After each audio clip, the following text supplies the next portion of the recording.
There it is. I just gotta fix this because I am way too close to this camera right now. You are, because what we could do too is I could even do like a fascial assessment on you, but you'd need more space. Yeah, I don't have much right now. So I can actually turn that up a little bit. All right, today I'm joined by Simone Fortier of the Fascia Training Institute and her own personal website, simonefortier.com. Her main specialty that she's known for is fascia health, fascia movement, as well as post-concussion mitigation. So recoveries from concussions, recoveries from TBIs, traumatic brain injuries. She's been pretty much around the world, but right now she's primarily located either in Calgary, Alberta, Canada, or in the Phoenix, Arizona area. So Simone, tell the world a little bit more about who are you?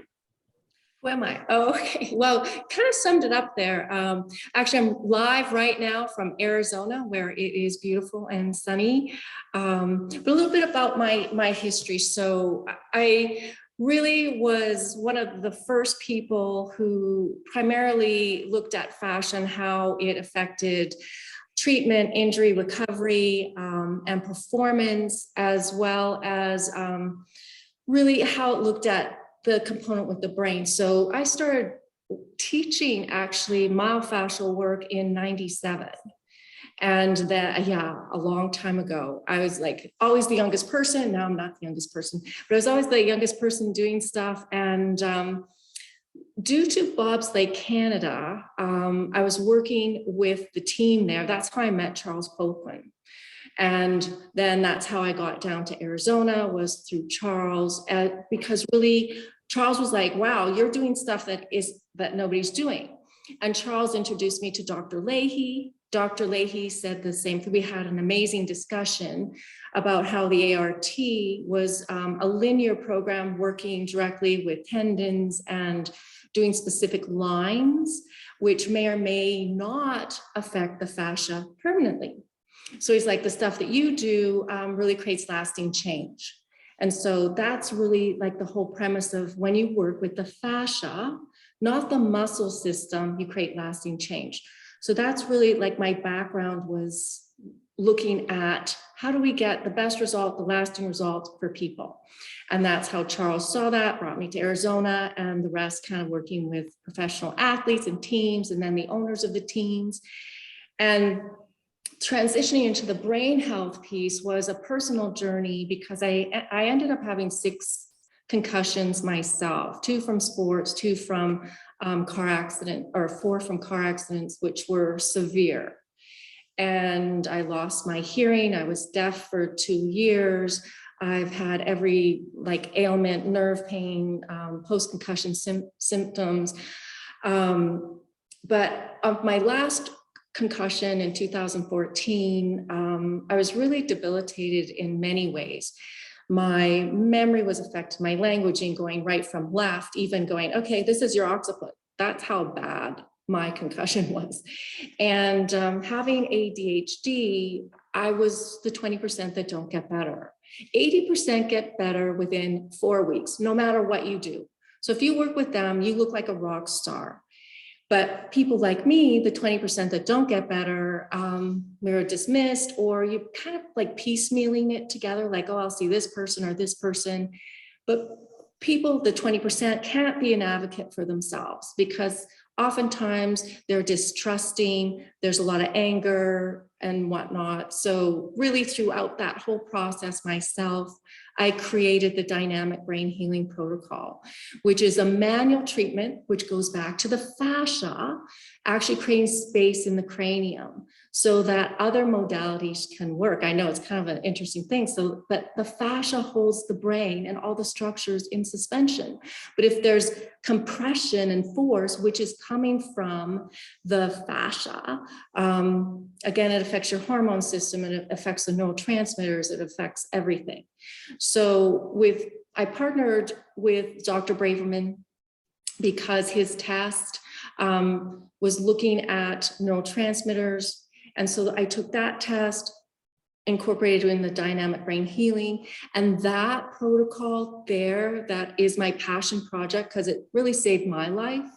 It's been saving people's lives during COVID. And from that, the government, both the US and Canada, has seen the effects and the importance of it. So which gave me exemption, which I could travel and teach and do the research on the neurotransmitters and how it affects not just concussion, but mental health. And so that's just that's a booming piece of my business. And people are like, oh, do you still do the fascia stuff? And I'm like, yeah, I love the fascia stuff because my approach is unique. And everyone says that, but I get emails from people all over the world who are fascia experts, and they're going back to the muscle model. So they're like, well, I'm treating the fascia over my calf because my calf, and I'm like, well, we have to look at the whole system and look at lines of tension because the calf is the symptom and that's the muscle will have issues with that.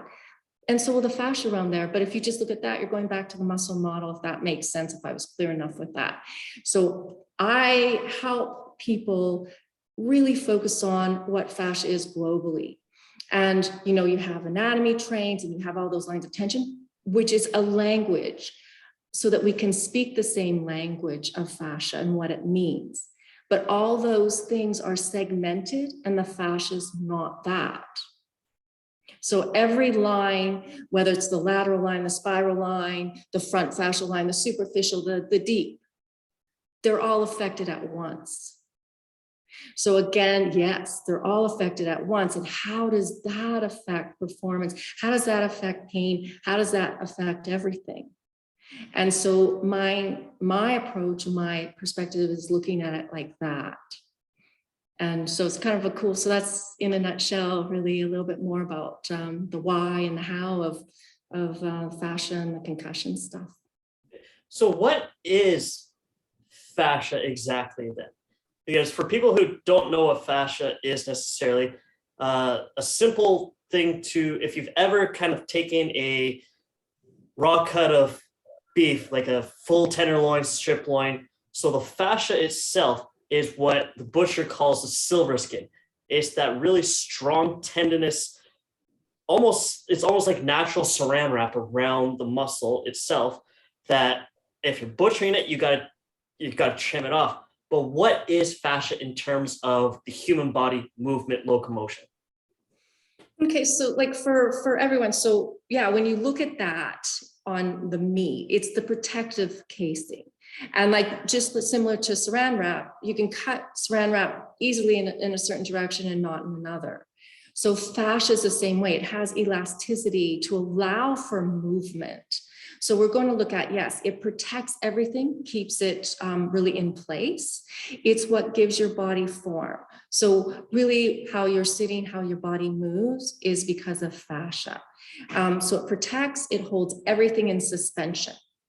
So my organs are in suspension. And if I move this way, the fascia allows for that space inside the body for everything to move, to accommodate movement. And fascia is stronger than steel. And to tear fascia, it takes approximately about like 8,000 pounds per square inch to shred it. So it's pretty powerful. The load that is optimal is around 2,000 pounds per square inch. But so when you have movement, you have that pressure of the fascia. So if the fascia fibers, which are connective tissues, so the fascia fibers have space in them, it allows for movement. So the muscle contracts and expands. So if the fascia is stronger than steel and it's binding the muscle, then your ability to contract and expand doesn't happen. So your power gets less because you have this pressure and you don't have that space. So the more space you have inside due to the fascia, the more power you have, the better circulation, faster recovery. So one, it has protection, allows for space, and it also communicates. So the fascia communicates faster to the brain than the nervous system because it is an entire one system. So with pain, reflex, all that again starts in the fascia. So yeah, it's super cool. So it has a lot of functions: communication, protection, form, and suspension. Interesting.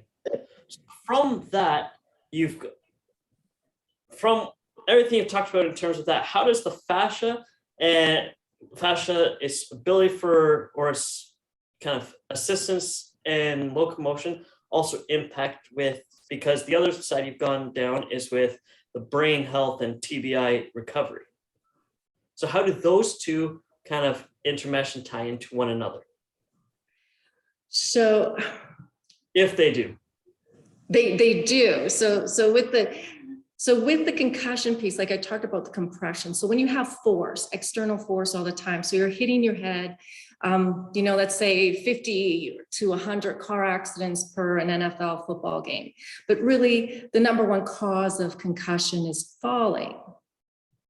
So that's in children and seniors. And then the biggest group that have the post-concussion syndrome is in really girls the ages between 14 and 16. So soccer players at that age, and that's going into a hormonal thing, changes, as well as tissue changes, as well as the mental piece. So your emotions directly affect what the fascia is doing.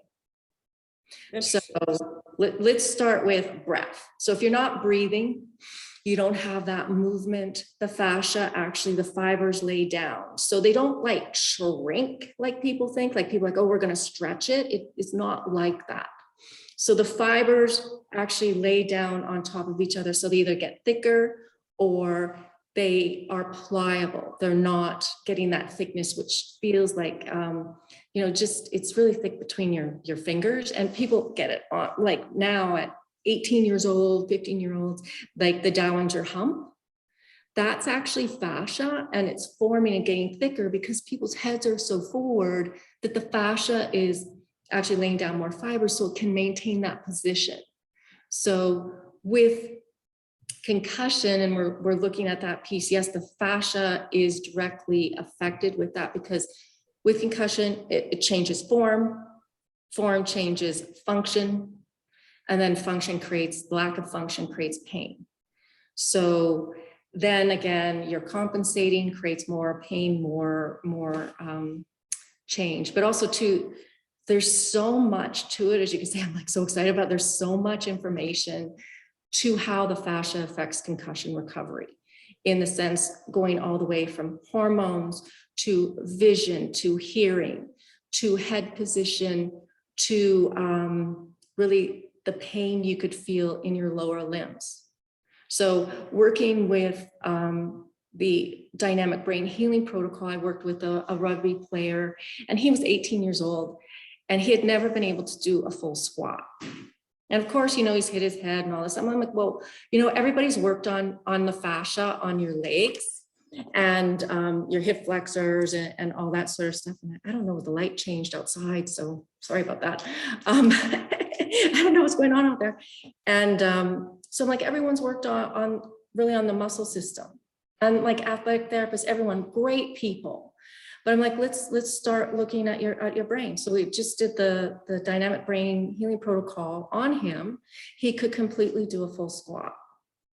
So fascially, you have thick aponeurosis here over the cranium for protection, but that also pulls all the way down, which was affecting his power, his range of motion. So when you work with fascia, you can actually work further away from the restriction, and that could relieve the restriction or the injury or the pain, because what caused that restriction in the first place. So we're looking at really going back to the root cause of that. So there's the analogy of how the brain can affect just range of motion and power. And he could maintain that for years after. So that's fascially how it affects the brain, because I'm working just really with the space in the brain, affected his range of motion. So it is quite complicated. And like my dynamic brain healing class is 3 days, and that's level 1, and the advanced is 2. So it's entirely like 5 days. And people from all professions, they're just like, wow, they can't believe the depth of the information and also to the techniques that are so powerful. But when you work with fascia, less is better. So less pressure, less force. And that's what I teach too, is the finesse of fascia. And most people look at the, oh, I'm going to like really hammer it. And, you know, Charles was great for that, bruising people and doing, and that's not necessary. Because one, as a practitioner, you want to be able to utilize your body forever. And if you're putting that much force into anything, it limits really your lifespan in what you're doing. So it's like being an Olympic lifter from age 14 to 90 and still doing the same weight. You know, like your body needs to actually rest, recover. And is that possible? It might be if you're doing all the fascia stuff, but I'm just saying that much force all the time wears down your joints. It wears down the tissue. And so it's like, we want to look at how do we keep doing what we're doing forever? And that's kind of like my whole mandate to do this, because I've been working with fascia now really forever. And people are like, oh my gosh, you must be like exhausted or sweating and doing all this stuff. Like, no, it's like, if you watched me do that, it's like, I'm not doing anything. Yeah. It's very cool. I guess a little analogy that could be made, it like using the working up around the head and it's impacting further down the stream, since how we just came out of that time of year, is Christmas lights, the old Christmas lights, where it's like one light way down the string is making all the other ones go out. So you fix the one that's way down the stream, and then all of a sudden, every light all of a sudden flicks on. These are the older lights where you actually have to check every single one, whereas these days, one goes out, it doesn't matter. So we're talking the old Christmas light for the analogy there. So you touched on that you've got a brain, like the dynamic brain recovery course. You also have the fascia treatment courses, which when you host the next one in Ottawa, I'll actually be hosting you for that. So what is the fascia treatment course? So the upper body and lower body fascia treatment training is looking at, and the course is really for those who have, let's say, done ART, those that have done FST, because this is taking that work to the next level. So we're looking at great programs, but they're linear. So the fascia isn't linear, and that's really what we're going to teach, is like taking it to a deeper level and going, how do I really understand the functioning? How do I understand this? And for strength coaches, because I am primarily in the US, is strength coaches who have taken the class, and they have rocked it. But again, for strength coaches, it's optimal if you have the ability to touch people. So if you're struggling with that, these courses may not be the right one, or you have to look at getting a license to do that. Because when we're looking at the fascia, it's some of the movements are very micro. So you are working with the person, and especially if you want to do any of the upper cervical neck and stuff like that, you are touching the person, and you're doing very specific movements to open up that fascia. So having that palpation ability with ART and FST, because FST is a system. So you do these movements, and then that creates the change or the relaxation that it's looking for, or range of motion. So we'll just make a little side note on that, because it is a very important thing to mention on the ability to touch. Is trainers are not actually technically legally allowed to touch or manipulate their client's body in any way. Even simple stretching, technically, it is outside of the scope of practice of a personal trainer or strength coach. So you have to ensure that you are insured for that, which is why Simone mentioned being licensed. That's why this is a course that would be excellent for chiropractors, massage therapists, physiotherapists, athletic therapists, even rehabilitation people like occupational therapists. Right. Did I say massage therapists? Basically, if the word Osteos. therapist, Yeah, yeah, osteo. this is in the name of your job title, this is something for you. Other like personal trainers, strength and conditioning coaches can still utilize a lot of this stuff in the course. It just may require, depending on where you live, like in Canada, you have to make sure you're insured. In the US, I'm pretty sure it's fairly similar. There are some Wild West places around the world where anything goes. Trainers can just take a look at someone doing acupuncture, then the next day you walk to the gym and they're putting needles in someone's ass. So it's very important to make sure that your scope of practice within where you are going to be practicing your job is allowed. So if you're a personal trainer and you don't necessarily have that coverage, you can take other continuing education courses or upskill yourself, which as we're coming out of this wild world of the pandemic, upskilling yourself is going to set yourself apart from all your competitors. If you're in a commercial gym and you've upskilled, well, now you've added another whole avenue of being able to make a living for yourself and set yourself apart from the guy in the corner who's just like, squats, bro, do arm curls, and the booty model. So this is another way to upskill. You can do massage therapy learning. You can become in Canada, it's called a registered massage therapist. In the United States of America, it's licensed massage therapist. So RMT Canada, LMT United States of America. So just ensure that you are insured to be able to manipulate the body. If you're not, you're putting yourself at great risk for certain sensitive clients. All of a sudden something might feel a little off. Well, we live in a litigious society, so make sure that your ass is covered. So because it's a great thing to learn, but always make sure that you can apply it. There's no point learning something necessarily that you can never apply. It's like having money in the bank that you can't access. Exactly. So yeah, so with that too, because I have been asked by some strength coaches to create a course, just particularly for training. Because like Charles brought me down to Colorado in the beginning. He's like, well, can you watch this athlete? Can you show me like all this sorts of thing? Because like even with you, if you had the space, I would go and okay, we're not symmetrical, and working with the fascia is not symmetrical. So doing a training program, what has to be looked at first? So looking at how to incorporate fascia into your training sessions with people and going, okay, what's the first level? So is it for performance? Are they going to go out and do their sports, do their things? So that's a whole different approach than somebody who's in rehab in the off season, because that's when you can really start changing things, because you don't want to change anything when people are competing.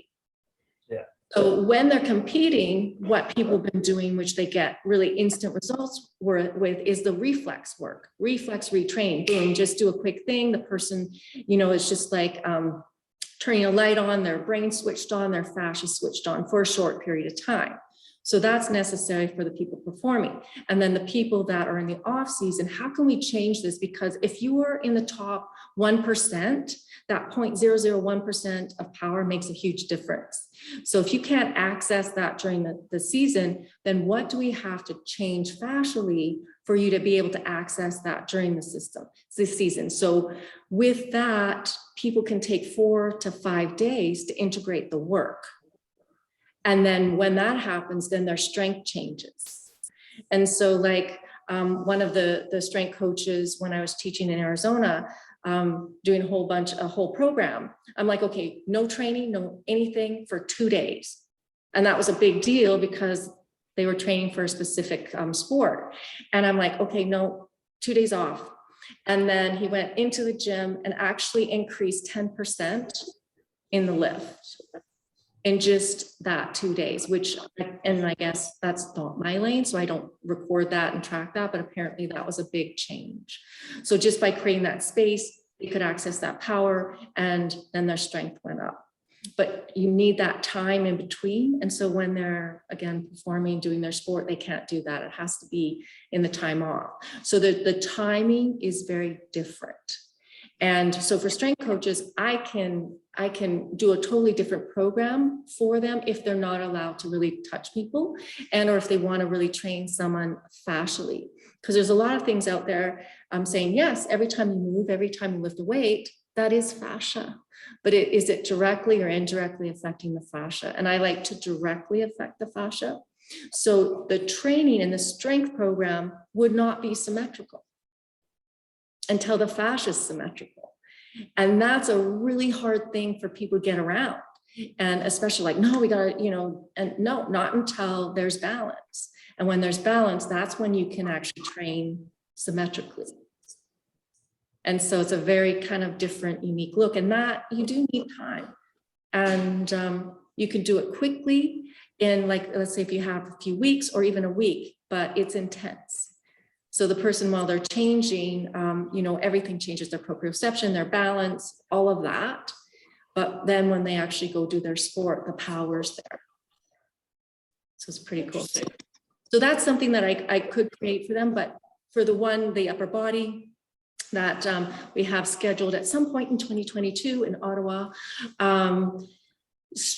if a strength coach, again, they've reached a certain level, they really are in love with that and they want to know how that affects performance, this is definitely a class for them too, because they can utilize it in the sense of education, because that's elevating your knowledge in fascia, because now everyone's like, oh, fascia, what's that? And then they would learn that in depth during those 2 days, as well as, again, certain techniques and movements. So in the course, I also do movement re-education exercises for fascia.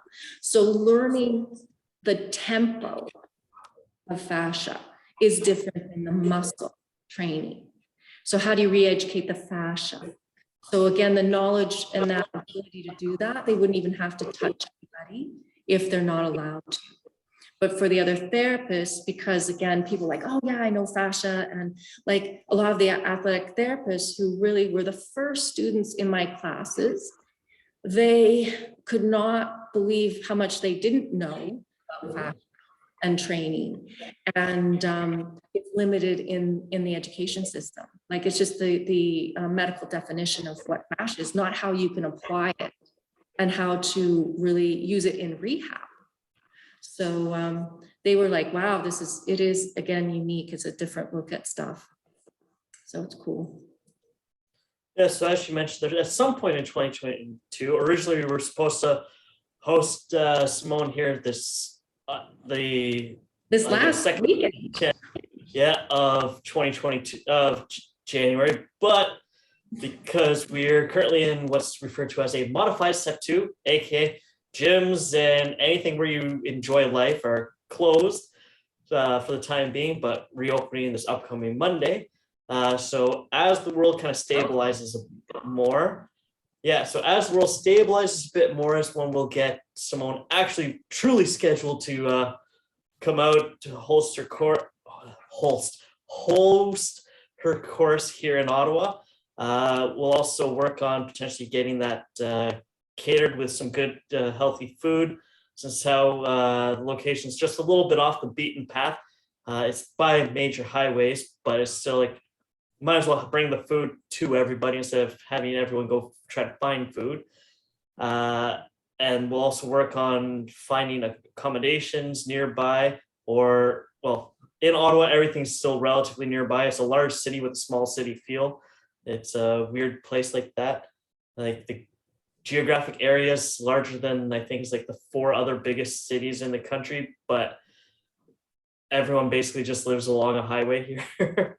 And then down. Yeah, it's easy, because I did teach the dynamic brain healing there last year, and I was impressed with how easy it is to get everywhere. It was cool. Well, the good thing is, like, it was still during a pandemic, so no one's driving. So you had good timing on having that course here in Ottawa. But it's, as we come out of this, we'll get her scheduled here, and then we'll put out when that's going to be, so that we can get more therapists, strength coaches, people who are interested in upskilling themselves further. It's just another tool in the box to add, continuing education. So it's tax deductible, whether you're American, Canadian, or pretty much any country that I can think of. It's a tax deduction. The whole trip would be for you. So benefits to that. Also, you'll have access to, if you want it, if you're someone who wants to do a workout, you'll be able to do a workout in intermission after the day. So we'll set up nicely. And Actually, also, that would be a good idea. We could actually run people through a workout fascially.